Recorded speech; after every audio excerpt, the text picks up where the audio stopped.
Amantai droši, ka ne tikai smalkie zābaciņi slapji, bet visas citas vietas arī, ja tu saproti, ko domāju.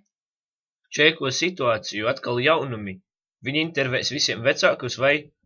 Ej tu nost, Sašas mamma. Es tavam skuķim vienmēr to labāko. A, ko mēs varam? Mēs visu varam. Tūlīt pat uz mežu iesim, meklēsim viņu. Mēs labi vecāki gaidām mājās. Mums arī gudrā meita un tāda apķērīga. Sapratīs, ka pašai arī jāatnāk pie labiem vecākiem.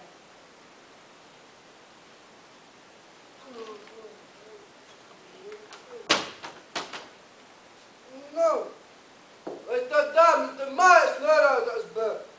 Izbutinās esmu, būtu labāk naudu pelnus. Puši uz tādām rindā stāvi. Ļoti pārdzīvojam. Kamēr citi vecāki neko nedara, mēs uztraucamies. Domājam diennaktī, visu laiku par meitu. Mums viss kārtībā.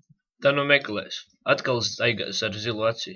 Manējie pēc nedēļas tikai pamanītu, ka manis nav. Varbūt. Ko nu muldi? 3. klasē aizgāju no mājām. Braucu pie Omes, apmaldījos, beigās kaut kā atgriezos mājās. Visi gulēja, nepamanīju. Jā, dzīve ir grūta. Tas bija tikai frikols. Tā kei tu pupās. Domā, viņi zina, kāpēc apmaldījās? To pat Dina neatkodīs, atslāpsti.